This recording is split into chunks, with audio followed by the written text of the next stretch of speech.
আজকে আমরা গ্রুপ 17 মৌলের তৃতীয় অংশ সম্পর্কে আলোচনা করব।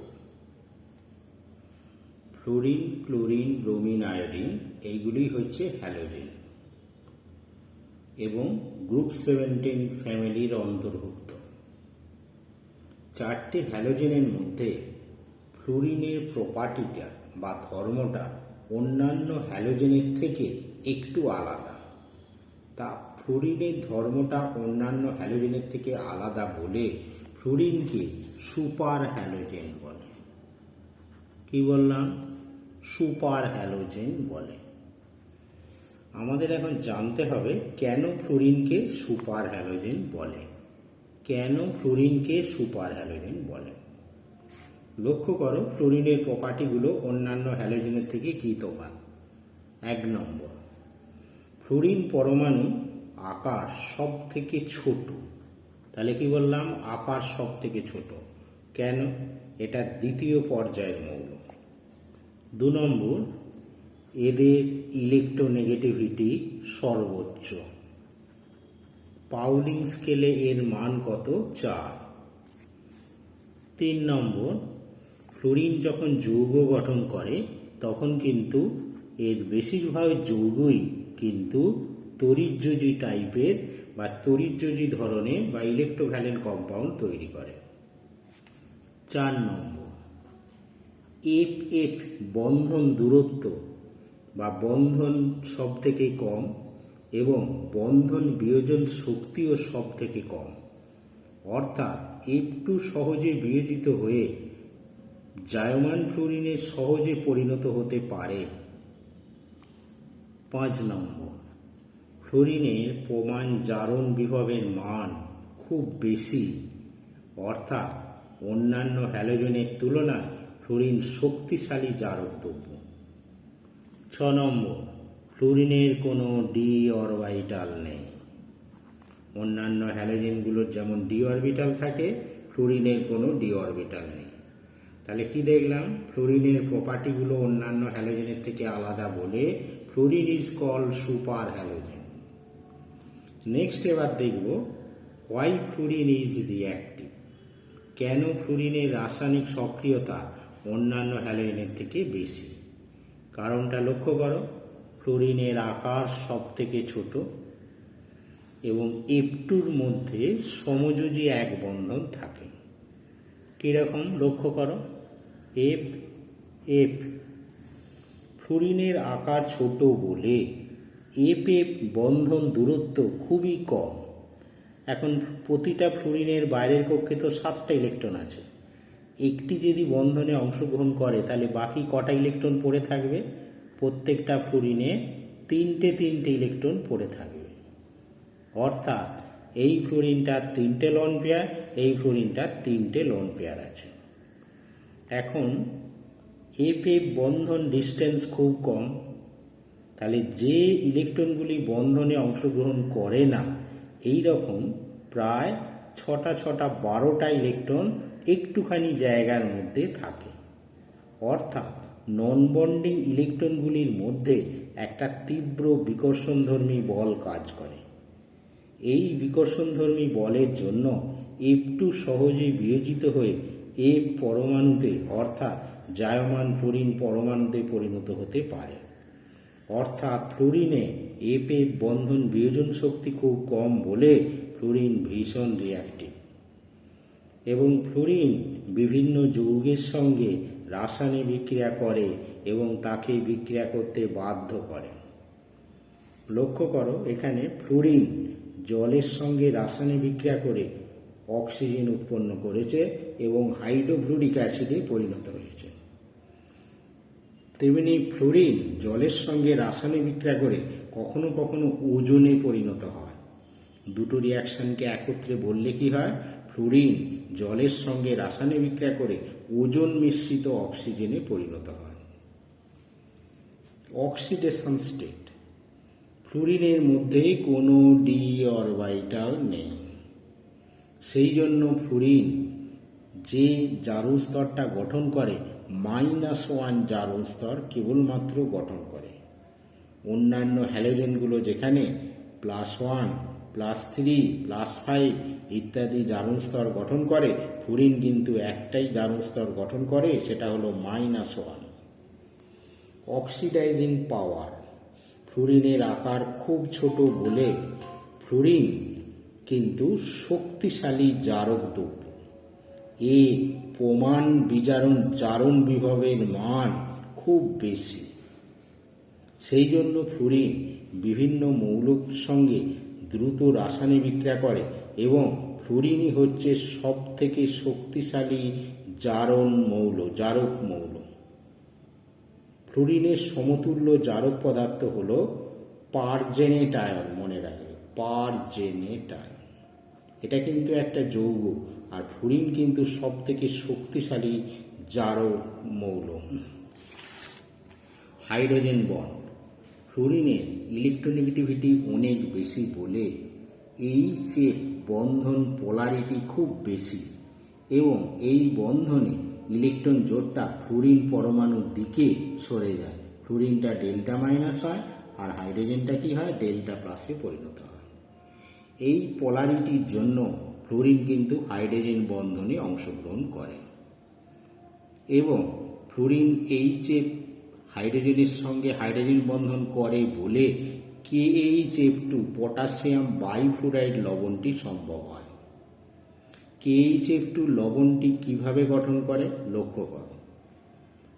KHF2 এটা বিয়োজিত হয়ে কি তৈরি করে, K plus HF2 minus ion তৈরি করে। এখন HF2 মাইনাস আয়নের মধ্যে কি আছে, HF প্লাস M মাইনাস, এই দুটো আয়নের সমন্বয়ে বাইফ্লুরাইড আয়নটি গঠিত। এখন এই বাইফ্লুরাইড আয়নের মধ্যে একটা হাইড্রোজেন বন্ডিং আছে। কীরকম হাইড্রোজেন বন্ডিং লক্ষ্য করো, HF হাইড্রোজেনটা ডেল্টা প্লাস, ফ্লুরিনটা ডেল্টা মাইনাস। M মাইনাসটা কি হয়, এই দিক দিয়ে এদের মধ্যে একটা বন্ডিং শুরু হয়। এই বন্ডিংটাকে আমরা কি বলি, হাইড্রোজেন বন্ডিং বলি। এখানে হাইড্রোজেন বন্ডিংটা কি হয়েছে, ফ্লুরিনের আয়ন এবং হাইড্রোজেনের ডাইপোল অর্থাৎ আয়ন ডাইপোল ইন্টারাকশন দ্বারা হাইড্রোজেন বন্ডিং তৈরি হয়েছে। সুতরাং ফ্লুরিনের উচ্চ তড়িৎ ঋণাত্মকতার জন্য এই বন্ডটা মোর পোলার, এই বন্ডটা বেশি পোলার হওয়ার জন্য কি হয় না, আয়ন ডাইপোল ইন্টারাকশনটা অনেক স্ট্রং হয়। তাই ফ্লুরিন হাইড্রোজেন বন্ধন করতে পারে বলে KHF2 লবণটি সম্ভব হয়। ঠিক একই রকমভাবে KHCl2, KHBr2 এই ধরনের লবণ কিন্তু সম্ভব নয়। কেন সম্ভব নয়, স্যার এখানে ক্লোরিন এবং ব্রোমিনের ইলেকট্রোনেগেটিভিটি কম বলে এরা কিন্তু এদের মতো এতটা পোলার হতে পারে না, ফলে এখানে আয়ন ডাইপোল ইন্টারাকশনটা ক্লোরিন বা ব্রোমিনের ক্ষেত্রে অতটা স্থায়ী নয়, তাই এরা স্টেবল নয়। পলিহ্যালাইড কম্পাউন্ড, পলিহ্যালাইড কাকে বলে মনে রাখবে, হ্যালোজেন যেমন I2, হ্যালাইড আয়ন I-, এদের সঙ্গে রাসায়নিক বিক্রিয়ায় যে কম্পাউন্ড তৈরি হয় I3-, এটাকে আমরা কি বলি, পলিহ্যালাইড বলে। তাহলে হ্যালোজেন হ্যালাইড আয়নের সঙ্গে রাসায়নিক বিক্রিয়া করে যে কম্পাউন্ড তৈরি করে তাকে পলিহ্যালাইড বলে।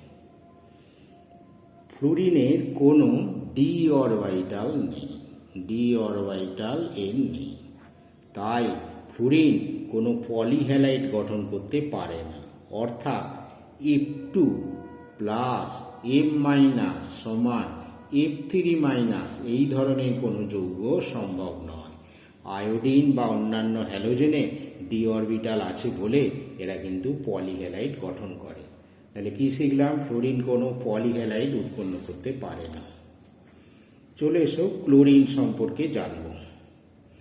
ক্লোরিনকে কি করে তৈরি করা হয় দেখো, সোডিয়াম ক্লোরাইড বা ক্লোরাইড লবণে গাঢ় সালফিউরিক অ্যাসিড যোগ করে তাতে যদি একটা জারক পদার্থ MnO2 দেয়া হয়, তাহলে হিট করা হয় মিশ্রণটাকে, সোডিয়াম বাইসালফেট হবে, ক্লোরিন হবে, জল হবে আর MnSO4 ম্যাঙ্গানাস সালফেটে পরিণত হয়। MnO2 ছাড়াও আরও দুটো জারক পদার্থ আছে। কি জারক পদার্থ, KMnO4, K2Cr2O7, এই সমস্ত জারক পদার্থে গাঢ় HCl যোগ করলেও হাইড্রোক্লোরিক অ্যাসিডে পরিণত হয়, ক্লোরিন গ্যাসে পরিণত হয়। লক্ষ্য করো, KMnO4 যদি HCl দেওয়া হয়, গাঢ় HCl, তাহলেও কি দেখো এখানে লক্ষ্য করো ক্লোরিন গ্যাসে পরিণত হচ্ছে। KCl plus 2MnCl2 plus 5Cl2 plus 8H2। এখানে ব্যালেন্সটা খেয়াল রাখবে, 16টা HCl লাগবে। K2Cr2O7 পটাশিয়াম ডাইক্রোমেটো গাঢ় HCl যোগ করলে এখানেও কিন্তু ক্লোরিন গ্যাসে পরিণত হয়। KCl ক্রোমিক ক্লোরাইড জল এবং ক্লোরিনে পরিণত হয়। এটাও ব্যালেন্সটা কিন্তু খেয়াল রাখবে। ক্লোরিন ওয়াটার কি, অর্থাৎ ক্লোরিন জল। জলের মধ্যে এরকম একটা বিকার আছে, লক্ষ্য করো বিকারে জল আছে, এর মধ্যে ক্লোরিন গ্যাস প্রচুর পরিমাণে পাঠালে ক্লোরিন গ্যাস জলের মধ্যে মিশে গিয়ে একটা লাইট ইয়েলো কালারে অর্থাৎ হালকা হলুদ বর্ণে একটা যৌগ, একটা দ্রবণ তৈরি করে এবং ক্লোরিন জলের সঙ্গে রাসায়নিক বিক্রিয়া করে এই দুটো যৌগ তৈরি হয়, একটা HCl আর একটা HOCl এ পরিণত হয়। এদের জন্যই কালারটা কি হয়, লাইট ইয়েলো কালার হয়। কিন্তু এদের মধ্যে যে HCl এবং হাইপোক্লোরাস অ্যাসিডে পরিণত হলো, HOClটা অত্যন্ত অস্থায়ী, এটা বিয়োজিত হয়ে HCl এবং জায়মান অক্সিজেনে পরিণত হয় এবং অক্সিজেনটা বেরিয়ে চলে যায়। তার ফলে কিছুক্ষণ পর দেখবে ক্লোরিন জল রেখে দিলে কিছুক্ষণ পর এটা বর্ণহীনে পরিণত হয়। এবার একটা প্রশ্ন লক্ষ্য করো, chlorine is strong oxidising agent in presence of water, অর্থাৎ ক্লোরিন জল তীব্র জারক পদার্থ কেন? কারণটা হচ্ছে এইরকম, ক্লোরিনকে জলের সঙ্গে মেশালে HCl হাইড্রোক্লোরিক অ্যাসিড এবং হাইপোক্লোরাস অ্যাসিডে পরিণত হয়। হাইপোক্লোরাস অ্যাসিড অত্যন্ত অস্থায়ী, এটা পুনরায় বিয়োজিত হয়ে HCl এবং জায়মান অক্সিজেনে পরিণত হয়। এই জায়মান অক্সিজেন উৎপন্ন হয় বলেই এ কি করে, বিভিন্ন পদার্থকে জারিত করতে পারে।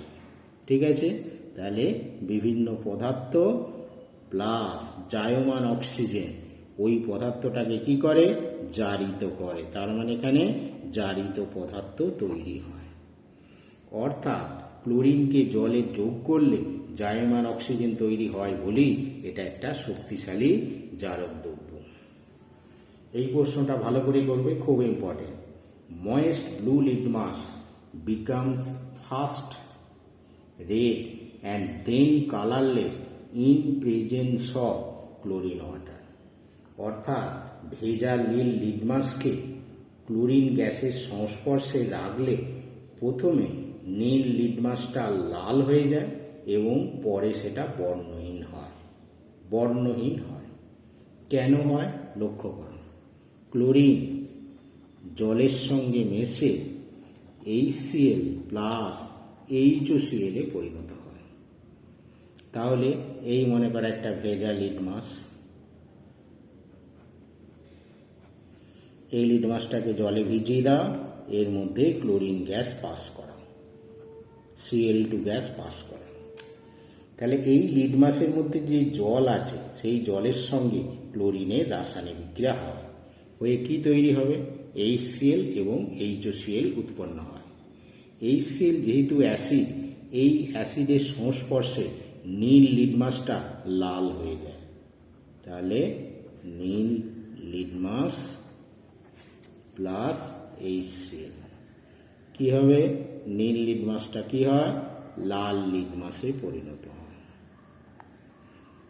এবার এই লাল লিটমাসটা কি হয়, HOCl, আমি কি বললাম, HOCl একটা অস্থায়ী যৌগ। HOClটা ভেঙে গিয়ে HCl প্লাস জায়মান অক্সিজেনে পরিণত হয়।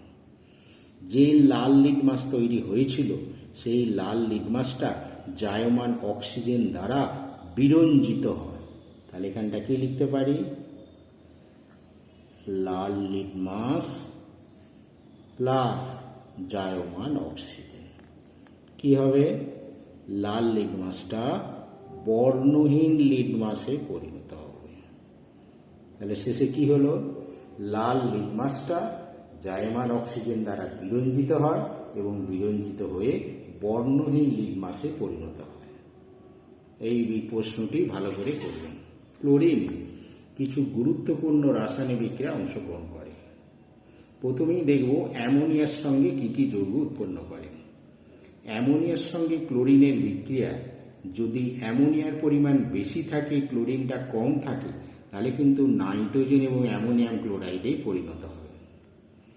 আর যদি ক্লোরিন বেশি থাকে, অ্যামোনিয়া যদি কম থাকে, তাহলে NCl3 নাইট্রোজেন ট্রাইক্লোরাইড নামে একটা হলুদ বর্ণের বিস্ফোরক তরল পদার্থে পরিণত হয় এবং হাইড্রোক্লোরিক অ্যাসিডে পরিণত হয়। সোডিয়াম হাইড্রক্সাইডের সঙ্গে বিক্রিয়া। ক্লোরিন সোডিয়াম হাইড্রক্সাইডের সঙ্গে দুটো কন্ডিশনে রাসায়নিক বিক্রিয়া করে। ক্লোরিনকে কোল্ড এবং ডাইলুট, ঠান্ডা এবং লঘু NaOH রাসায়নিক বিক্রিয়া করালে সোডিয়াম ক্লোরাইড, সোডিয়াম হাইপোক্লোরাইড এবং জলে পরিণত হয়। ক্লোরিনকে গাঢ় NaOH এর সঙ্গে মেশালে, হট এবং কনসেন্ট্রেটেড NaOH এর সঙ্গে রাসায়নিক বিক্রিয়া করলে সোডিয়াম ক্লোরাইড, সোডিয়াম ক্লোরেট এবং জলে পরিণত হয়। দুটো বিক্রিয়াই ভালো করে করবেন। সোডিয়াম হাইড্রক্সাইডের বদলে ক্যালসিয়াম হাইড্রক্সাইড দিলেও একই রকম রাসায়নিক বিক্রিয়া হয়। ক্লোরিনের সঙ্গে ক্যালসিয়াম হাইড্রক্সাইড কি হবে? ক্যালসিয়াম ক্লোরাইড হবে, ক্যালসিয়াম হাইপোক্লোরাইডে পরিণত হয়। একইভাবে গাঢ় এবং উত্তপ্ত ক্যালসিয়াম হাইড্রক্সাইডের সঙ্গে ক্লোরিনের বিক্রিয়া calcium chloride, calcium chlorate. Calcium ক্লোরেটের ফর্মুলা মনে রাখবে, ClClO3(2), ক্যালসিয়াম ক্লোরেট এবং জলে পরিণত হয়। লাইম ওয়াটারের সঙ্গে বিক্রিয়া।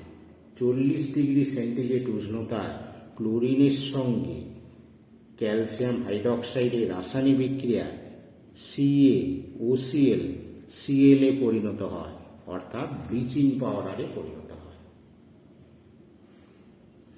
আরেকটি প্রশ্ন লক্ষ্য করো, name two poisonous gas which are prepared from chlorine.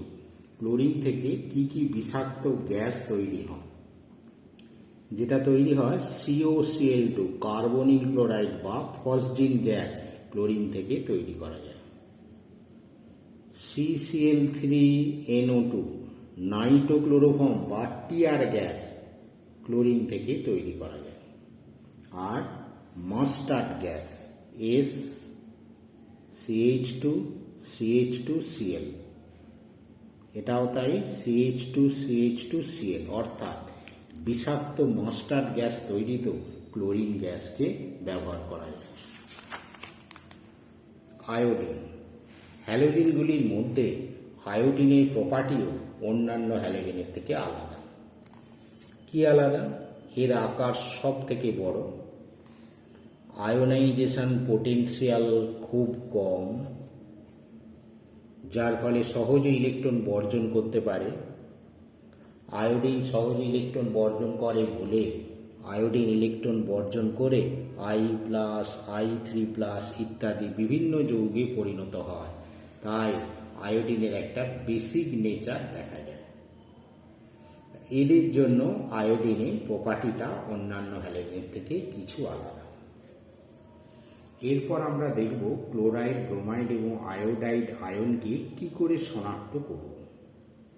Chloride আয়নটি কার মধ্যে পাওয়া যায়? NaCl এর মধ্যে, এটা NaBr এর মধ্যে, এটা Na এর মধ্যে। তা ওই আয়নের দ্রবণে যদি সিলভার নাইট্রেট দ্রবণ যোগ করা যায় তাহলে কিন্তু বিভিন্ন কালারের অদক্ষেপ পাওয়া যায়। যেমন NaCl এর দ্রবণে এর মধ্যে কি আছে? ক্লোরাইড আয়ন আছে। সিলভার নাইট্রেটের দ্রবণ যোগ করো, যোগ করলে কি হবে? AgCl এর একটা সাদা অদক্ষেপ হবে এবং NaNO3 পরিণত হয়। এই অদক্ষেপে যদি অ্যামোনিয়াম হাইড্রক্সাইড যোগ করো তাহলে কিন্তু অদক্ষেপটা দ্রবীভূত হয়ে যায়। এরকম একটা জটিল যৌগ তৈরি হয় এবং এর ফলে কি হয়? অদক্ষেপটা দ্রবীভূত হয়ে যায়। সোডিয়াম ব্রোমাইডে এতে যদি সিলভার নাইট্রেট দাও তাহলে কি হবে, এও একটা পদক্ষেপ তৈরি হবে, AgBr প্লাস NaNO3 পরিণত হয়। AgBr এর কালারটা কি, হালকা হলুদ বর্ণের যৌগ, পদক্ষেপে পরিণত হয়। এটা কিন্তু অতিরিক্ত অ্যামোনিয়ায় দ্রবীভূত হয়।